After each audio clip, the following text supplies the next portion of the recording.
Now it's time to review the major developments with our special guests. I'm currently joined by international lawyer and political commentator Orhan Amashov. Welcome, Orhan. Azerbaijan and Uzbekistan, these are the two countries which are not alien to each other. They have been woven into the web of commonalities. How would you assess this relationship?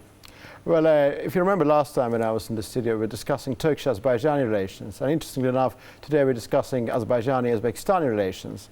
Two separate subjects, but similar subjects, because we talk about relations between two sovereign nations, two Turkic nations.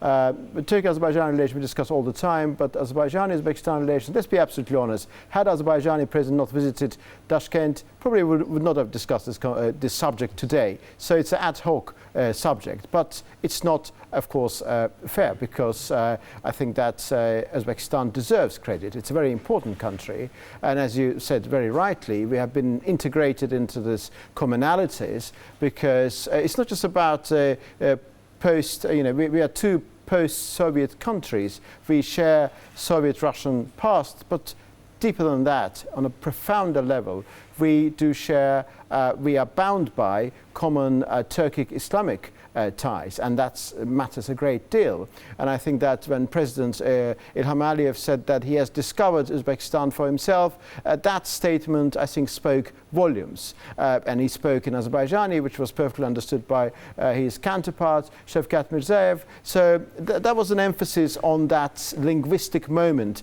which unites these two nations. We are very similar. We are not totally identical, utterly identical. We're very similar.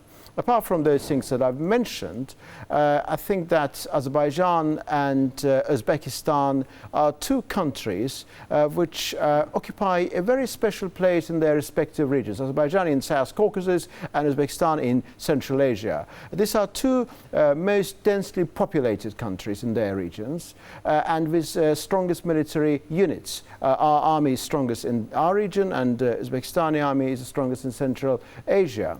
And both Uzbekistan and Azerbaijan, they're neutral countries. We do have allies, of course. We take positions in different international matters, but we exercise a certain degree of measured aloofness, I would say. I would call it that way. And Azerbaijan and Uzbekistan both have signed a declaration of alliance with Russia. We both do not want to antagonize Russia. We are driven by our own interests, naturally. Whenever it's necessary, we may demonstrate qualified neutrality in relation to certain matters, but we both pursue independent foreign policy. We both have interest in terms of the middle corridor, or otherwise known as Trans-Caspian corridor, and we both believe that future lies in this interconnected web of communication routes, transport routes, and our interests in many ways go hand in hand. So that's our commonalities, on the basis of which I'm sure we're going to build a brighter future. President Ilham Aliyev described his visit to Uzbekistan as a breakthrough, and President of Uzbekistan, Shavkat Mirziyoyev, agreed with that. What is the significance of this moment in the relations between the two countries? I think significance is absolutely paramount. There can be absolutely no single doubt about it. We, in these days, when these bombastic asseverations are being used by many people, we always use the term milestone whenever it should be used or not, it shouldn't be used. But in this particular case, I do entirely agree with the assessment that it's a breakthrough, because there's a massive potential when it comes to Azerbaijani-Uzbekistani relations. But this potential, I don't think, was used to the full extent in the first 2 decades of the post-Soviet age. But things have changed over the last 6-7 years, 6 years I would say, and there are figures, and figures are not lying, they're not deceiving. Of course you can always fiddle the figures, but when you are using them in good faith, they will not deceive anybody. And the figures are speaking for themselves. The trade turnover, all economists would say it's very important. It has improved. It has increased over the last 6 years from, I think, 17-18 million to 120 million. So it's a huge importance. Huge importance there. The joint ventures have increased in numbers 4 times, for example, and many other. I mean, Uzbekistani president made it abundantly clear that they have always been supporting Azerbaijan over the Karabakh issue.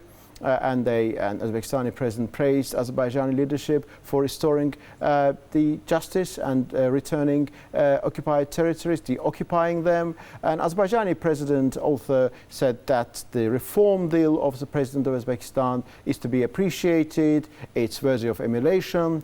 So we do understand each other, and I think that at this particular juncture, what we have achieved, we set a fertile ground upon which we will be able to build and develop further relations. I mean, there were 20 agreements, I think, 20 or 21, I can't remember exactly how many, but they were about trade, they were about investment, and I've glanced at them, and they are all embracing that everything is there, from winemaking, from textile, I think petrochemicals, oil and gas naturally, pharmaceuticals. It's all embracing. Azerbaijan and Uzbekistan do understand that within certain time frame, we lost something.